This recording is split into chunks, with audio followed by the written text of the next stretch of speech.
Hi, my name is Frederick Tobun, and welcome to this session on transitioning from called to called out. In Matthew chapter 22, verse 14, Jesus tells us that many are called, but few are chosen.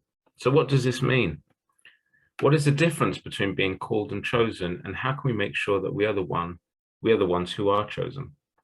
The quote from Matthew 22, verse 14 is actually at the end of a parable about a king who invites guests to his son's wedding feast. The king initially sends out invitations, but not a single guest shows up. They prioritize their agenda above the king's will. This infuriated the king when he heard the report and subsequently judged those who he invited. Wanting an audience for his son's wedding, he sent his servants out to invite anyone they saw on the streets to the wedding. Subsequently, at the time of the ceremony, the king noticed that one man was not appropriately dressed and was cast out. Hence, Jesus delivers a stern warning to his listeners that many were called, but few are chosen for the kingdom. So what does it mean to be called? Well, the word calling is used several times throughout the Bible in different contexts. There are actually many examples of people who are called by God, but actually struggled to leave. For example, in Genesis chapter 11, verse 26 to 27, Abraham's father Terah, whose journey ended in Haran following the death of his son. In Genesis 19, verse 26, Lot's wife looked back to Sodom and Gomorrah.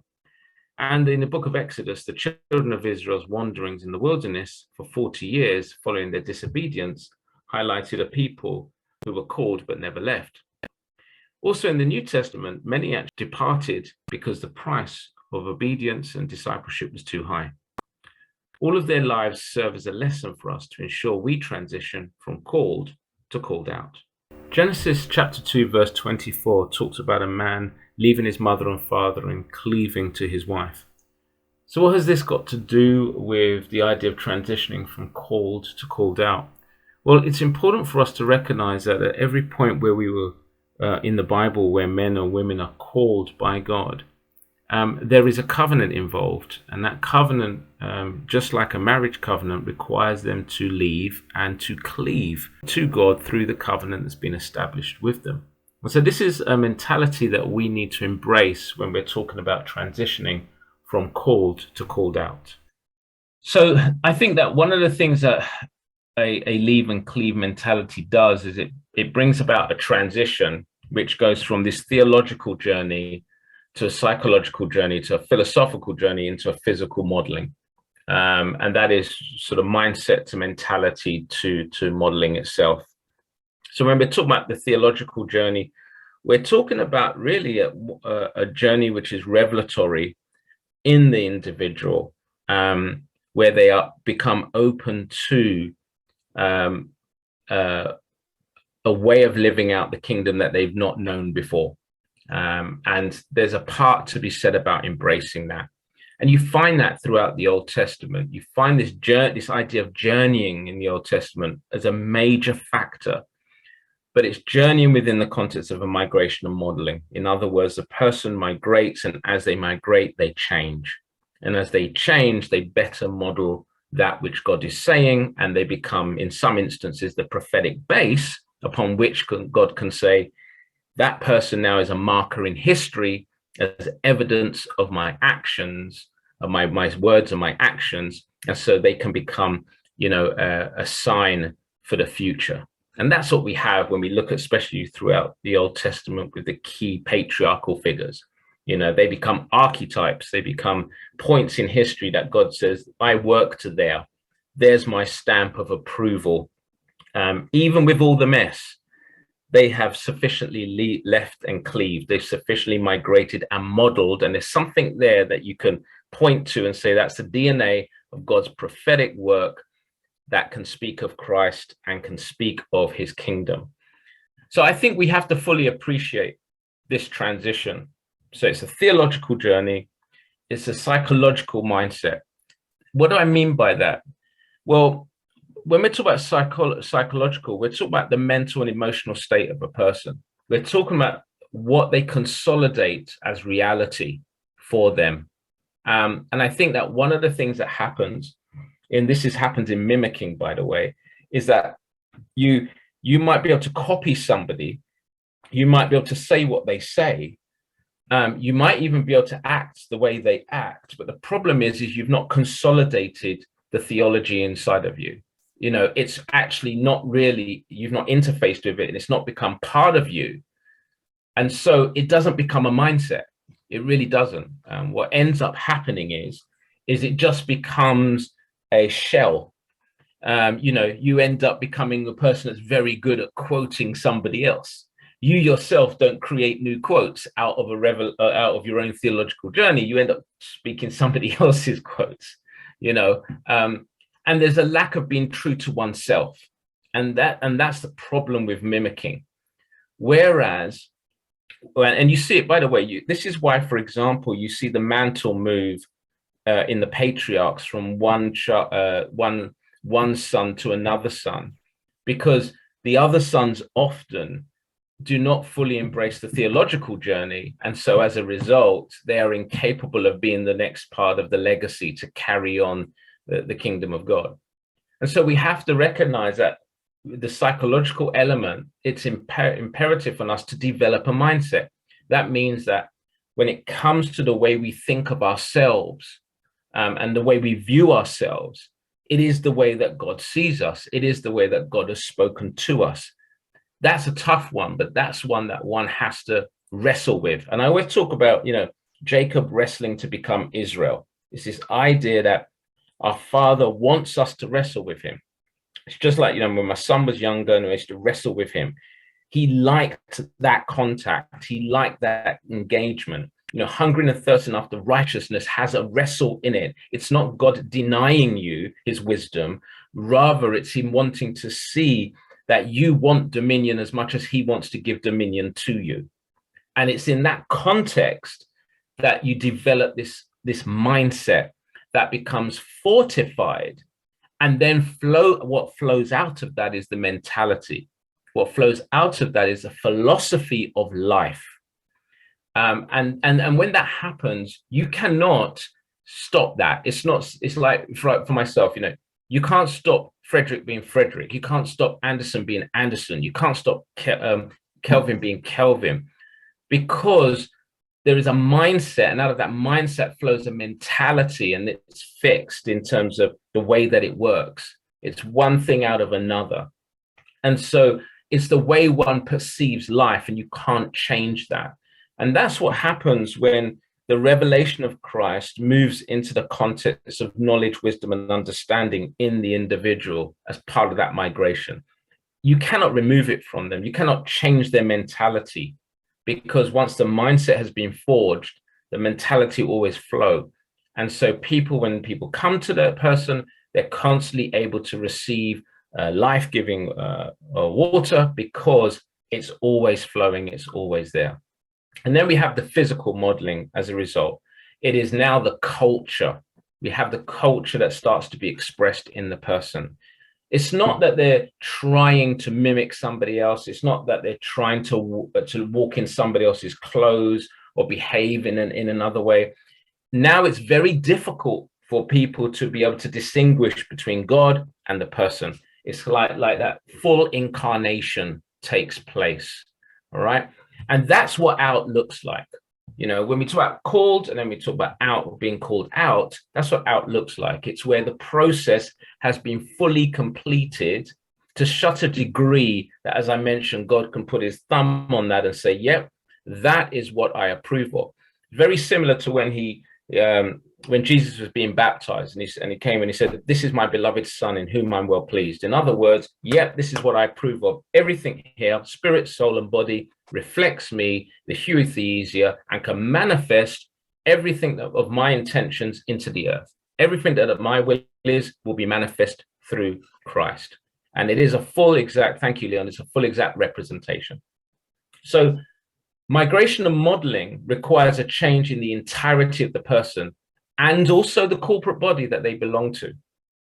And that's why for many of us, when we started to get a revelation of kingdom and ekklesia, what happened is we began to fidget within the body that we were within. Because as we developed, we began to journey theologically, as we began to develop a mindset and a mentality, of course, we were going to struggle in that environment because it was no longer conducive to that which was happening on the inside. And so something must change on the outside. And that's a very important element of this. And again, like I mentioned, Tim covers some of this within some of his books. But nonetheless, within that context, the grounds for being called out must be, and it is measured by God's ability to express his will through us. So if there's any frustration with the Holy Spirit to manifest God's will, then we cannot stand there and confess being called out, because it's not a label. It's not a label. It's a disposition in God that is constant with his eternal value. Being called out is a disposition with God which is constant with his eternal value. And so we've got to recognize that.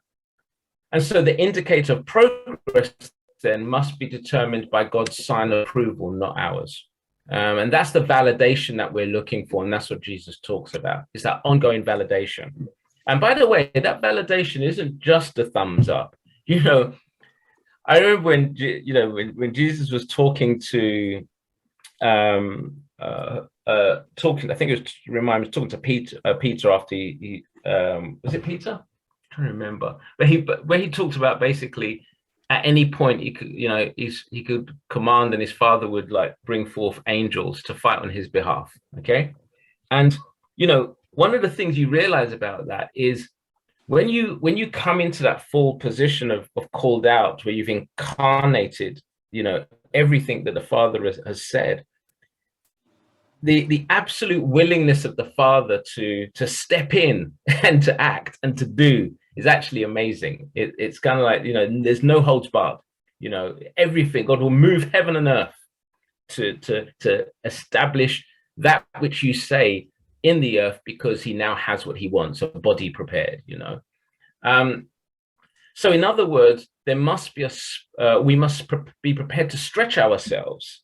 This wrestle to become Israel, Jacob to Israel. We must be prepared to stretch ourselves by carrying our cross. And in doing that, others will be able to apprehend this high calling. They'll be able to walk in their election as well, because we have shown them the journey, just like Jesus showed the disciples and manifested what it looked like. And they were then willing to do the same when they saw the riches of Christ far superior to the riches of the kingdoms of the world, and they could no longer be fully persuaded. And so they fully cleaved, and they were no longer willing to go back, then you will find that then now the high calling manifests, the election manifests. And why is that? Because ultimately, when we finish our days on this earth, we want to be absolutely convinced that there is the spot on the earth where we can say we left the mark of heaven's reality on the earth. That's what we want, ultimately. But I also wanted to talk about the transition and modeling of the corporate body. It's bigger than that, and the reality is that the fact that we are on this call as brothers and sisters in Christ who have each heard this sort of the small still voice of the Lord on the inside of us, that began that theological journey, that began to open up the scriptures to us. And then, we began to develop the language that came with that helped to fortify the mindset that then is becoming a mentality that then we're now discussing, well, how does this manifest? How do we manifest it and make it an incarnation? That in and of itself speaks volumes of what the Lord does, as you mentioned, the living stones across the earth and the jostling of those stones to quicken them and bring them together, to move from what I call a gathering to an assembly. It's not to say a gathering doesn't have its place. It's to say that there's a gathering, but then there is also an assembly. And an assembly is the preferred place because it's the way that God assembles things to manifest a greater glory. That greater glory is no individual, it's his nation state. It's his people. And so I wanted to bring out something which I've talked about before many moons ago around Genesis 11, 1-9.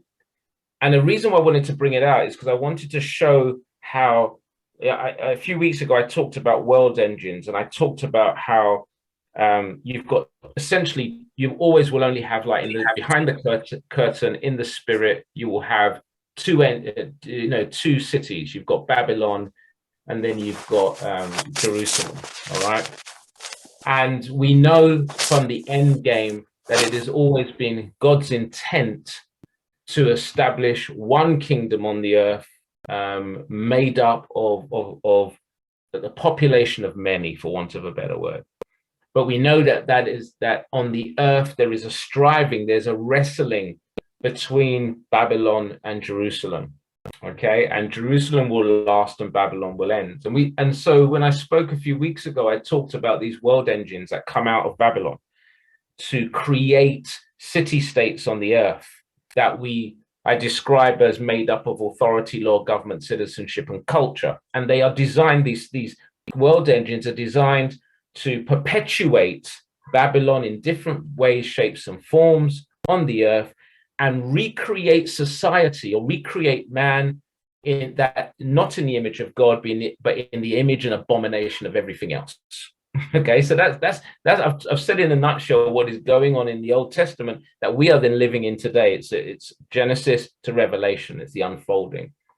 Now, when we get into just after the deluge, after the flood in Genesis 11, we start 11 verse 1 to 9. We start with this very simple idea that the world has one language and a common speech. Well, that's an important statement, because the fact that the world had one language and one speech was not an accident. It was God designed. And it was, the reason for that is because, as I mentioned, Adam and Eve and the legacy of Adam and Eve were created to produce one world. Now, one world would spring from the kingdom of heaven and manifest on the earth. And that world was a kingdom. Okay. And it was something, again, that God could raise his thumb to and say, yes, this is what I've wanted man to build. So there was always in God's mind a city to be built on the earth. And so what we find here within the context of the corporate theological journey is we have some principles here that are true for man, and are true in terms of the intent of what God had given, the original mandate he'd given man, be fruitful, multiply, and have dominion. But unfortunately, it materializes out of a motivation and out of a heart that is not Godward. It's self-driven, and it's obviously under the bondage and tyrannical rule of the enemy.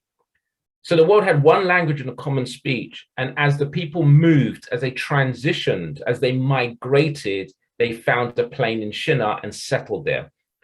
And I want to talk a little bit about that, because when we look at the unfolding of society, when we look at how city-states are developed, there's nothing in the text that tells us how long it took for them to transition. There's nothing in the text that says the people took X amount of years to journey from here to here.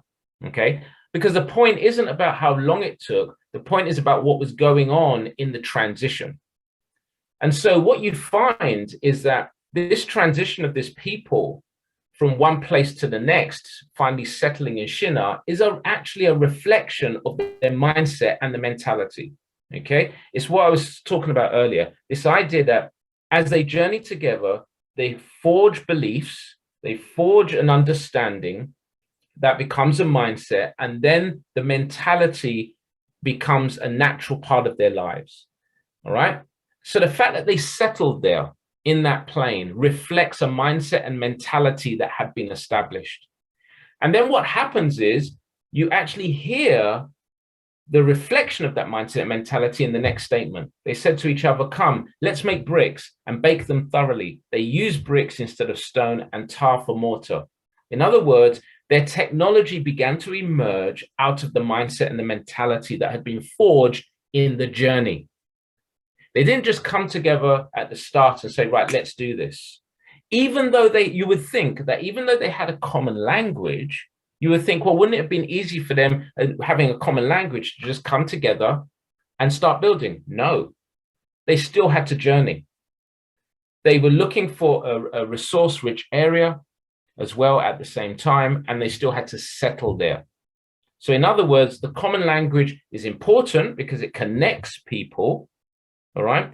But it doesn't necessarily, connection doesn't mean engagement. Connection just simply means connection. It means understanding, but there still needs to be an engagement where they come to a settled place of knowing exactly what it is that they want to do and what they want to build. So these principles are valid. They're just misapplied because it's outside of the context of the kingdom. Now, let me also stress as well, following the deluge, that one of the key things about the resistance to this from the Lord was also because they were supposed to go throughout the entire earth. All right. So in other words, in the Lord's mind, at some point in their journeys throughout the earth, they would do this anyway. They would settle down. They would build.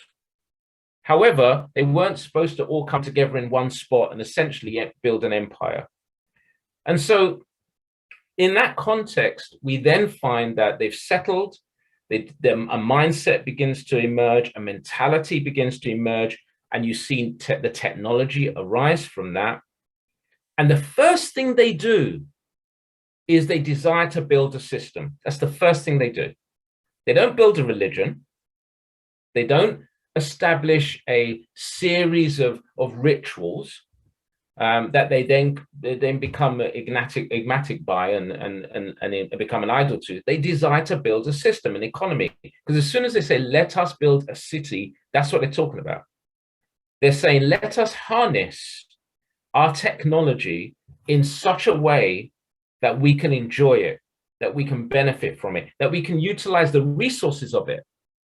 And so the aim is to build a city first, an economy that reflects their mindset and their mentality. It is in the midst of that, we don't know whether the city was built before the tower, whether the city was built along with the tower.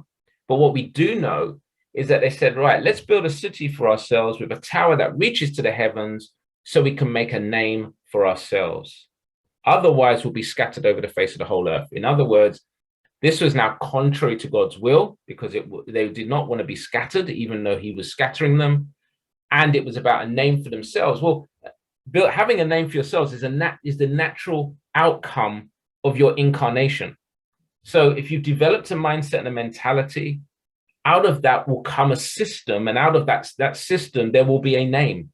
The question is it the name that the Lord gives, or is it the name that you give yourself? And I'm talking about, remember, at this point, I'm talking about the corporate workings of people. And then we see a very interesting point in verse 5. The Lord came down to see the city and the tower the people were building. It wasn't about visiting the people. It's what have they built? In other words, what has their mindset, their mentality achieved? Because the Lord, throughout history, always comes to see what people have built and either does a tick or a cross, basically. And so the fact that he came to see the city and the tower is significant for us. Okay, he came to inspect, he came to check it out. It says, having come to look at it, he determines that no. He says, if as one people speaking the same language, they've begun to do this, then nothing they plan to do will be impossible for them. Come, let's go down and confuse their language so they'll not understand each other, because that's the root of it. But what is it why is that important? Because if I address their ability to connect, then it addresses the mindset and mentality that they've built. So the Lord scattered them from over all the earth, and they stopped building the city. Very key point there. Stopped building the city. They stopped building this economic system, which is part of their desire and intent and was given to them at the beginning at creation. But because he had not commissioned them to build that, he had overall rights to bring that to an end. You know, I've always said that the Lord is the owner, man is the leaseholder, Satan is the squatter when it comes to the earth. And so God has an absolute right to come down as the owner and to determine which plot of land belongs to who and who's allowed to build on what and who's not allowed to build on what. And so the history of that particular city was called Babel because it was about the confusion of the language. But nonetheless, the confusion of the language was to address the mindset and the mentality. I confuse the language to address the mindset and the mentality so that the people cannot build. So in the same way, on the flip side, when we say that we've got the mind of Christ, when we talk about that, what does it mean? Well, it should reflect in something we're building. It should reflect in something we're building. But if we've not built anything, then we cannot say that we have incarnated, because they two go hand in hand. So if we've not built in a corporate sense, that means we've not consolidated enough of a mindset and a mentality in order to reveal a technology in which to build.